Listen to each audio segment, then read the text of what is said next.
This is a story now from Wicklow, from the hills and the hill farm. And Wicklow's famous for the farm and the sheep. Anyway, every hill and every mountain, I suppose, there's a family that's always the highest up. And there was a family, and I'm not sure, but I think their name were Byrne. I think they were Burns, and they were up on a hill there beyond Kilmachannock up towards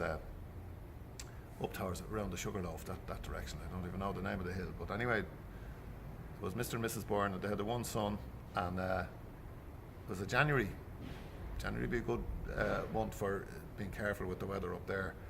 And the father and son went down into Kilmachannock for the day to do some business, and the mother was at home on her own, and in the afternoon didn't the snow come down, which would happen up there. You know, you get the wind coming in, the snow came down, and the man and the son, the snow came down so heavy they couldn't get back up, and they had to stay in Kilmachannock for the night.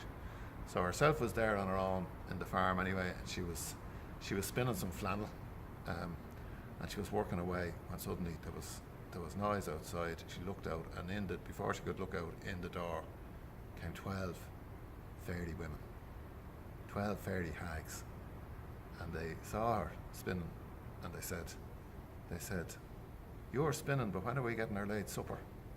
And she said, "You get the late supper when the flannel is spun." So they jumped in and started helping her, and they finished the job real quick. They said, "Well, we have our late supper now." She says, "No," she says, "we have to weave it." So they started weaving then, and they had that job done. She said, "Are we getting our late supper now?" She said, "No." She says, "I have to wash it." So they all jumped in, helped her washed it.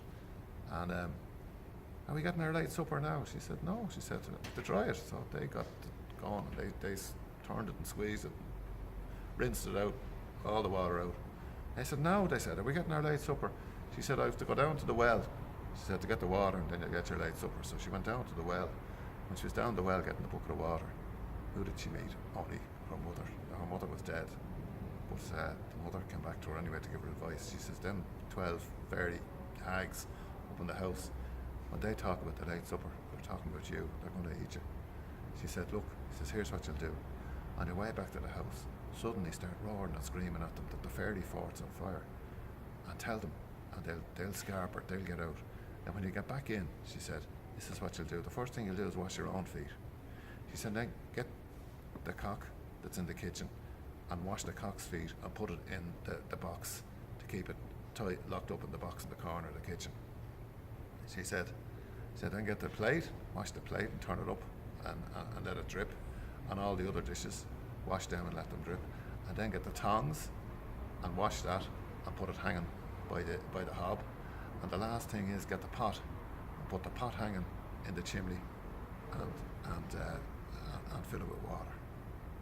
So back she went anyway, and as she was coming up to the house, she starts letting a roar out, "The fairy fort's on fire! Oh my God almighty, what's going to happen? The fairy fort, get out quick, the fairy fort's on fire." The 12 hags heard this, and they jumped up and down, and they were, "Oh my God, the fairy fort's on fire," they said, "Quick, come on, my baby's bottom's on fire, your baby's top's on fire." And they all legged it down. There was a fairy fort down the road, and all headed the way down. She got into the house, did exactly what her mother told her.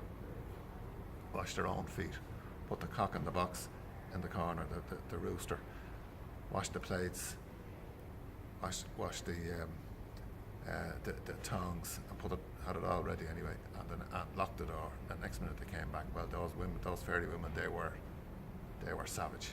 They knew they'd been tricked. They came to the door and they banged on the door. Let us in, let us in."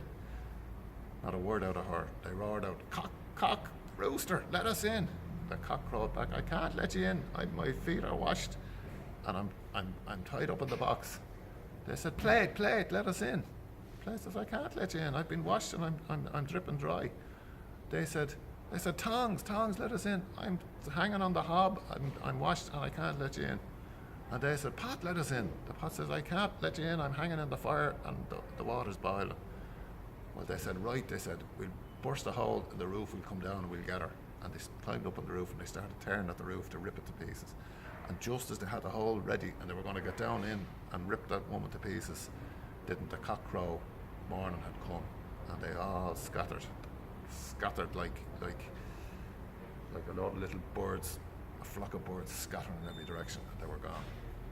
And the woman was safe, and the snow was cleared, and the husband and the son came back.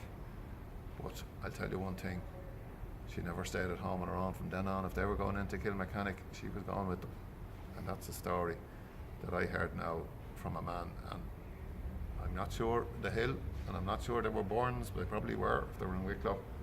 But it just shows people talk about the fairies and the nice little things they are. They can be nice, but they can be trouble too. And that's my story now.